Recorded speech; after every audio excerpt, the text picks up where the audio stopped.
Olá, família! Sejam todos bem-vindos ao estudo diário das Escrituras, mais uma vez no improviso aqui, tá bom? Ainda continua sem energia, sem internet aqui, vou ver como é que faço para essa mensagem chegar até vocês. Mas eu acho muito importante o estudo diário das Escrituras. Eu acho não, eu tenho certeza. Assim como nós temos que alimentar o nosso corpo, temos que alimentar o nosso espírito, né? Aliás, foi algo, né, que foi falado na conferência geral. Alguém tinha perguntado lá pro um 70 deu um discurso falando, né? O que você diria para alguém, né, que não tem tempo para ouvir a mensagem? É, a mesma coisa que a pessoa precisa de tempo para se alimentar, que o corpo é importante, o espírito também precisa ser alimentado, tá bom? Então vamos lá para a nossa mensagem aqui. A gente parou no capítulo 19 de Terceiro Nef, a gente estudou até o versículo 13, vamos continuar do versículo 14 em diante. O que estava acontecendo aqui? Toda a multidão estava reunida esperando Jesus voltar pela segunda vez aqui, né? Ele tinha ascendido aos céus e eles estavam aguardando. Os apóstolos dividiram eles em grupo, começaram a orar e eles estavam orando, buscando pelo Espírito Santo, tá bom? Para que eles pudessem ser cheios ali do Espírito Santo. Então, continuando aqui no versículo 14, diz o seguinte: Eis que eles foram envoltos como que por fogo, e o fogo desceu dos céus, e a multidão testemunhou e testificou, e desceram anjos do céu e ministraram entre eles. Então os anjos ministraram entre eles ali, e algo muito importante aconteceu. Nesse momento aqui também, Jesus Cristo aparece para eles aqui, no meio deles, como diz aqui no versículo 15, ó. E aconteceu que enquanto os anjos ministraram entre os discípulos, eis que Jesus se pôs no meio deles, e instruiu-os e ministrou entre eles.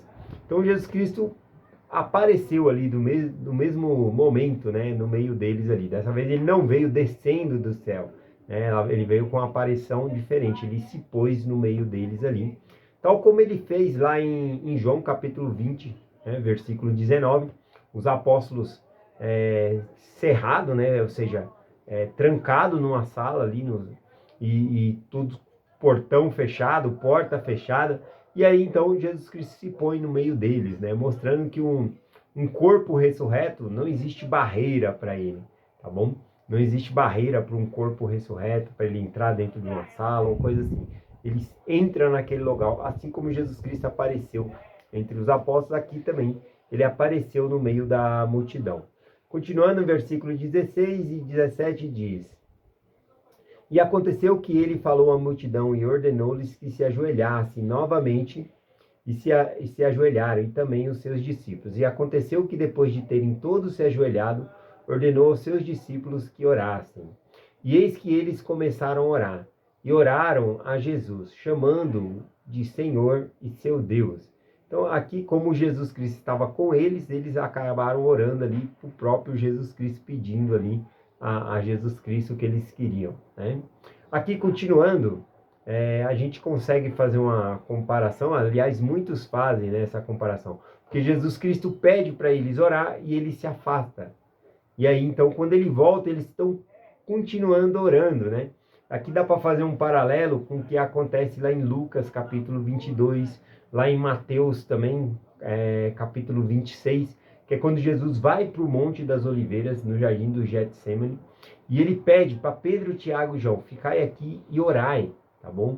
Até que eu vá adiante e volte. E Jesus Cristo vai orar. Quando ele volta, ele acha os discípulos dormindo ali, né? Sem perseverarem na oração. Ele acorda os discípulos, fala para eles perseverarem na oração. Ele até fala, né? Nenhum momento pode velar comigo, né? Era para eles estarem atentos ali. Eles estavam bem cansados na noite toda ali, né? Os apóstolos, e eles acabaram dormindo, né? Mas Jesus Cristo vai de novo fazer a oração, se aproximar de Deus ali.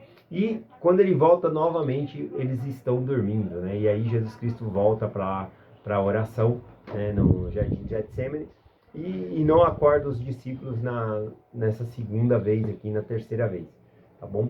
E aqui a gente vê o contrário, tá bom? Não vamos dizer que os nefitas não estavam cansados, porque olha só, eles tiveram o dia inteiro com Jesus no dia anterior, a noite inteira eles não dormiram, né, buscando mais pessoas para estarem com Jesus, eles também estavam cansados.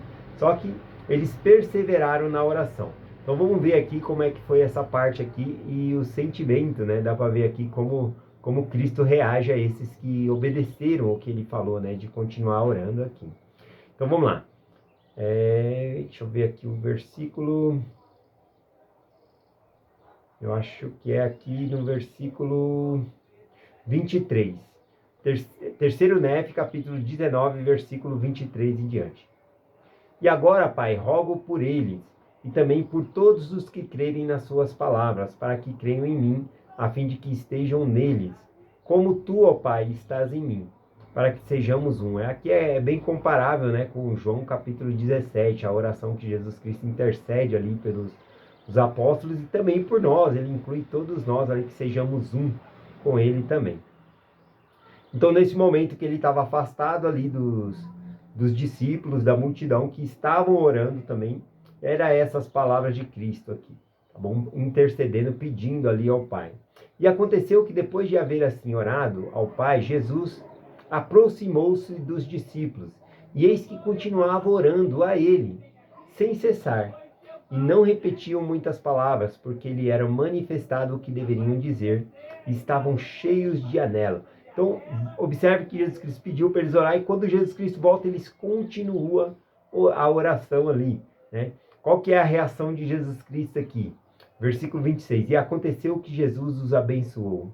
E enquanto orava a eles, seu rosto sorriu-lhes, e a luz de seu semblante os iluminou.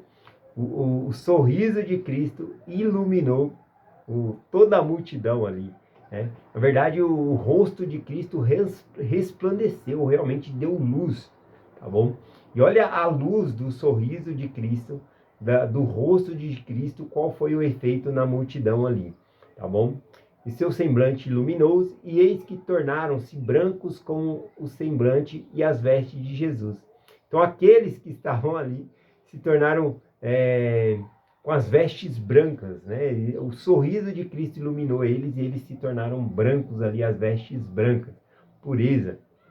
Isso acontece lá em Mateus 17 também, quando Jesus Cristo vai para o monte da transfiguração e se transfigura, né? A palavra transfigurar é transformar-se, ele se mostra ali numa forma divina para Pedro, Tiago e João, e ali aparece Elias e também aparece Moisés, e aquilo faz com que os apóstolos também, né, as vestes deles se tornassem brancas também. Eu acredito que ali naquele momento, o fato de estar com Cristo e Cristo se mostrar a eles de uma maneira divina, eles também acabam recebendo aquela glória ali, né, para estar na presença de Jesus. Então há uma transformação da parte deles ali também. Então aqui continuando diz, eis que sua brancura excedia qualquer brancura, sim, e não podia haver coisa alguma na terra tão branca como a sua brancura. Então nada havia mais branco do que as vestes que eles estavam vestidos ali agora, tá bom? Continuando aqui, e por que Jesus Cristo sorriu, né, e ficou feliz? Porque eles estavam orando, eles continuaram orando, né? Eles não... Já pensou se ele volta e acha eles dormindo ali, como ele faz no Novo Testamento, dormindo de tristeza? Não, ele acha eles de acordo com o que ele pediu, obedecendo a que ele falou. Continuando aqui, versículo 26 em diante. E disse-lhe Jesus, continuai a orar, e não cessai de orar. E tornou a afastar-se um pouco deles, e Jesus inclinou-se até a terra, ou seja, colocou o rosto no chão ali, e orou novamente ao Pai, dizendo, Pai, dou-te graça por teres purificado aqueles a quem escolhi por causa de sua fé. Então, o fato deles, as vestes deles terem se tornado branca, também era um símbolo, né? Era um sinal do que eles estavam limpos. Tá bom? Então, Pai Celestial os purificou, né? Então, é isso que aconteceu aqui. Só resumindo aqui, por conta do tempo também, eu quero que a mensagem fique curta para mim conseguir achar um ponto de internet e enviar. Mas o ponto principal aqui, que me chamou a atenção, é que Jesus Cristo voltou lá, nessa segunda vez aqui, de novo encontra eles da mesma maneira, orando. E é algo que nós nunca devemos deixar de fazer, é orar. É a nossa comunicação com Deus, sempre. Sempre devemos perseverar na oração, buscar sempre a Deus. tá bom? Então é essa a mensagem que eu compartilho, né?